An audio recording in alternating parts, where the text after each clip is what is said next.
Hi y'all are. I'm glad for you to see me today, I guarantee. This is Paul Hood, the Cajun Counselor, with another episode of my podcast, The Cajun Counselor.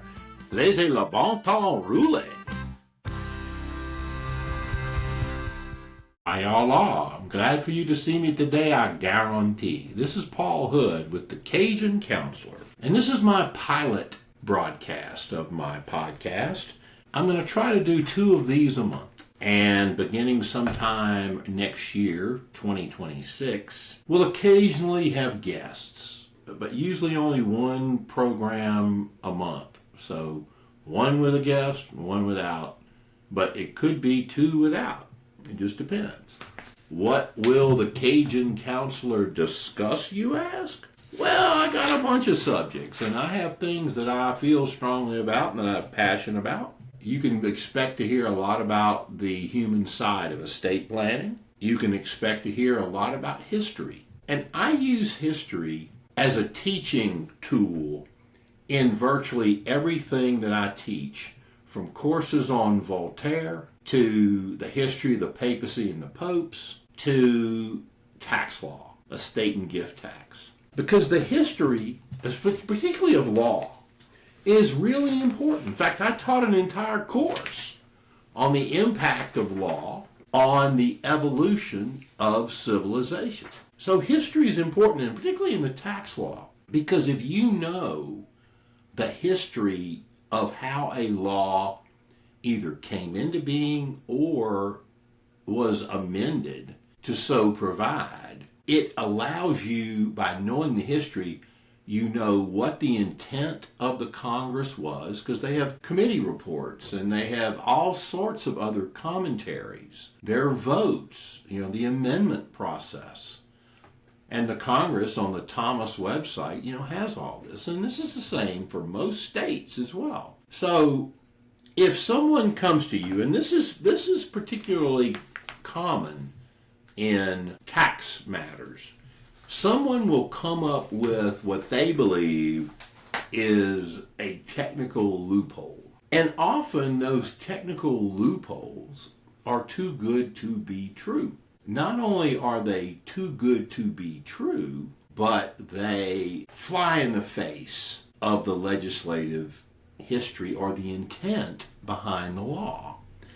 And those often involve very tortured construction of the language of the statutes or the codes. And that rarely works in the end. You usually lose those cases, especially if the result is just an absolute, unexpectedly good result, usually for the taxpayer. And it's a result that the law was clearly aimed at. So, sort of a backdoor. Congress doesn't build in those backdoors, at least not intentionally or openly. What else might I cover? I like to discuss ethics, whether it is professional ethics or classical ethics. Plato, Aristotle, who of course roll in their graves when we consider or discuss the model rules of professional conduct on the law side as ethics rules. They aren't ethics rules at all. What they are, in fact, are rules promulgated to promote and protect a profession by the profession's trade organization, the bar associations. They're our trade associations. If I think there's an interesting case or ruling that bears upon that human side, that's potential grist for the Cajun Counselor. Speaking of Cajun, I'm part Cajun and I love music. I sing too. Not only Cajun music, but other music. So I will work in both singing, and I'll close this episode with what I call a quasi-rap on estate planning called Estate Planning or Us. And then I'll probably work in being the Cajun cook that I am. I'm no chef. I don't follow recipes. It's a pinch of this and a dash of that, the way my Momo taught me. And then, of course, I'll have to hit on LSU or SEC athletics. Y'all will probably hear a few Cajun words too, Shy, and I might even sneak a couple of Cajun cuss words past that Anglais censor. And that'll always be fun. This first episode, though, I just wanted to sort of give y'all a little bit of the how y'all are and what to expect. My mantra is having a ball, making a difference. And I do that with great laughter and humor every single day. And it's a ball for me to do it. I want to take just a few minutes to talk about one aspect of the human side of planning going on now that I see as a quickly developing cancer in the professional estate, charitable, and family business succession planning communities. It's planners and advisors who hold themselves out as experts or have practices limited to serving those in the U ultra, H high, N net, W worth space. There's even now a UNHW Institute. Your first Cajun word or term, pas bon, no good. Besides being haughty and exclusivity type marketing, it ignores the fact that family emotional, psychological, and communication issues don't have investment minimums, y'all. The minimums that folks consider to be UNHW vary quite a bit, but it's not unusual.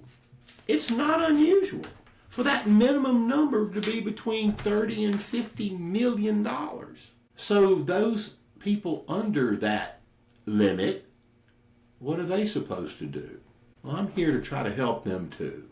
Family, emotional, and psychological issues that can impede or impact or retard the estate planning or family business succession planning process don't come with investment minimums.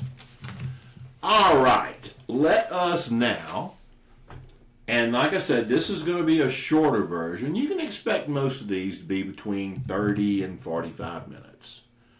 Every now and then we might go over that, but like today, we may go under, and I'm not going to sit here and talk for 30 minutes when I only have 13 minutes of material worth discussing.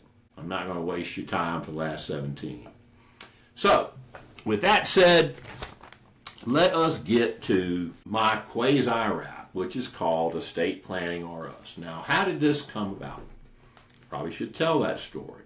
Back in 95, in New Orleans, we started a chapter in New Orleans for the then National Committee on Planned Giving, the NCPG. And I was asked to be the inaugural speaker at that said meeting.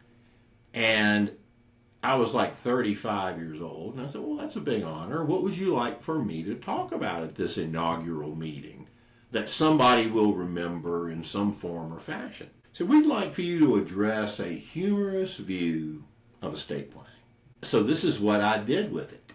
And it brought down the house, and I have performed it very sparingly over the years. But lately it's been coming out more. And I did it in Birmingham, Alabama for their estate planning council. I did it in Oklahoma City and Tulsa for the Oklahoma Medical Research Foundation. And I did it in Sioux Falls for the Sioux Falls Estate Planning Council. Years ago, I did it in Memphis for the Memphis Estate Planning Council, too. So, without any further ado, here is, and I call myself Old Swifty, here's Old Swifty with Estate Planning or Us. Yo, estate planning or us, so listen up, Cap. There's a message in this quasi-rap. Something's wrong with the process and it's got to get righted or the biggest transfer of wealth is going to be blighted. Clients plead for our help with some tough choices too often unanswered by our empty voices. After opening intros to the client's dismay, planners pull out fact finders they want answered today. This deeply troubles clients who feel deeply invaded, and on the planner's agenda, their concerns may be evaded. Clients worry about family choices and needs, but what do we ask? How many baubles, how many beads, and while you're at it, can you give me some leads? So clients procrastinate before beginning to plan. They just put it off as long as they can, or they misrepresent their own situation, the truth easier to get. On Face the Nation, too much showing, way too much telling, not enough listening, not enough counseling. The culprit, the timesheets, the clock it is ticking, and the clients think that they're gonna take a licking. The flat fees know better before your heart starts to flutter. The plan, often cut out of a cookie cutter. Clients are wary of those who point the decision to a solution that involves a commission.